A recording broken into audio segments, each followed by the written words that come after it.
Hello दोस्तों, श्री शिवाय नमस्तुभ्यम। दोस्तों, आप लोगों का नीलकंठेश्वर महादेव चैनल पर स्वागत है।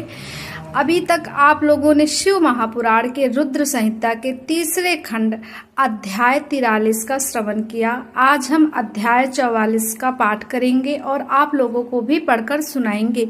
हे महादेव, इस पवित्र सावन मास में जो कोई भी आपका ये महान ग्रंथ देख रहा अथवा सुन रहा, उसके सिर पर आप अपनी कृपा दृष्टि अवश्य रखना। दोस्तों, ये कोई ऐसा वैसा ग्रंथ नहीं है, मात्र इसके श्रवण कर लेने से हमारे जो मनोकामना है वो सब पूर्ण हो जाती है और हमारे पाप नष्ट हो जाते हैं। तो दोस्तों, क्यों ना हम घर बैठे इस कथा का मात्र श्रवण करें। तो चलिए सुनते हैं कि इस अध्याय में भगवान शिव के विषय में क्या कहा गया है। भगवान शिव का अपने परम सुंदर दिव्य रूप को प्रकट करना, मैना की प्रसन्नता और क्षमा प्रार्थना तथा पूर्ववासिनी स्त्रियों का शिव के रूप का दर्शन करके जन्म और जीवन को सफल मानना। ब्रह्मा जी कहते हैं, नारद, इस समय भगवान विष्णु से प्रेरित हो तुम शीघ्र ही भगवान शंकर को अनुकूल बनाने के लिए उनके निकट गए। वहां जाकर देवताओं का कार्य सिद्ध करने की इच्छा से नाना प्रकार के स्रोतों द्वारा तुमने रुद्रदेव को संतुष्ट किया। तुम्हारी बात सुनकर शंभु ने प्रसन्नता पूर्वक अद्भुत उत्तम एवं दिव्य रूप धारण कर लिया। ऐसा करके उन्होंने अपने दयालु स्वभाव का परिचय दिया। मुने भगवान शंभु का वह स्वरूप कामदेव से भी अधिक सुंदर तथा लवण का परम आश्रय था। उसका दर्शन करके तुम बड़े प्रसन्न हुए और उस स्थान पर गए जहाँ सबके साथ मैना विद्यमान थी। वहां पहुंचकर तुमने कहा, विशाल नेत्रों वाली मैंने, भगवान शिव के उस सर्वोत्तम रूप का दर्शन करो।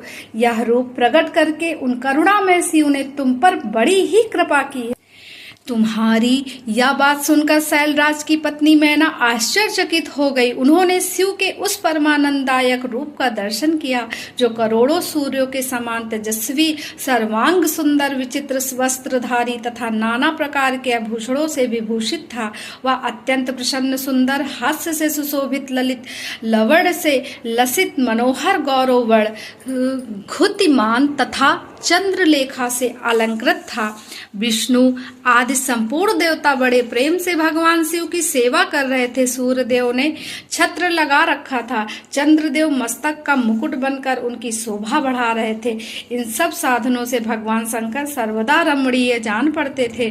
उनका वाहन भी अनेक प्रकार के आभूषणों से विभूषित था। उसकी महाशोभा का वर्णन नहीं हो सकता। गंगा और यमुना भगवान शिव को सुंदर चंवर डुला रही थी और आठों सिद्धियां उनके आगे नाच रही थी। उस समय में भगवान विष्णु तथा इंद्र आदि देवता अपने अपने वेश को भली भांति विभूषित करके पर्वतवासी भगवान शिव के साथ चल रहे थे। नाना रूपधारी शिव के गढ़ खूब सज धज कर अत्यंत आनंदित हो शिव के आगे आगे चल रहे थे।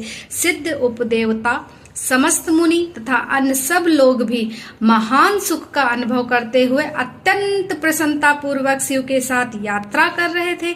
इस प्रकार देवता आदि सब लोग विवाह देखने के लिए उत्कंठित हो खूब सज धज कर अपनी पत्नियों के साथ परम ब्रह्मा शिव का यशोगान करते हुए जा रहे थे।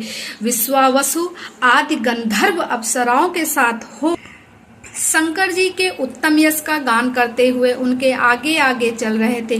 मुनि श्रेष्ठ महेश्वर के शैल राज्य के द्वार पर पधारते समय इस प्रकार वहां नाना प्रकार का महान उत्सव हो रहा था।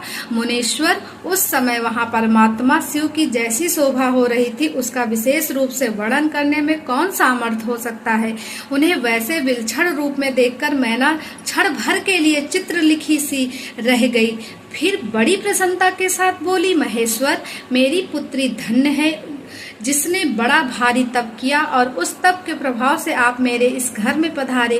पहले जो मैंने आप शिव की अक्षतमयी निंदा की उसे मेरी शिवा के स्वामी शिव आप क्षमा करें और इस समय पूर्णता प्रसन्न हो जाएं। ब्रह्मा जी कहते हैं, नारद, इस प्रकार बात करके चंद्रमौली शिव की स्तुति करती हुई शैल प्रिया मैना ने उन्हें हाथ जोड़ प्रणाम किया। फिर वे लज्जित हो गई। इतने में ही बहुत सी पूर्ववासिनी स्त्रियां भगवान शिव के दर्शन की लालसा से अनेक प्रकार के काम छोड़कर वहां आ पहुंची। जो जैसे थी वैसे ही अस्त व्यस्त रूप रूप में दौड़ आई। भगवान शंकर का वह मनोहर रूप देखकर वे सब मोहित हो गई। शिव के दर्शन से हर्ष को प्राप्त हो प्रेम पूर्ण हृदय वाली वे नारियां महेश्वर की उस मूर्ति को अपने मनोमंदिर में बिठाकर इस प्रकार बोली। पूर्ववासिनियों ने कहा, अहो हिमवानी के नगर में निवास करने वाले लोगों के नेत्र आज सफल हो गए।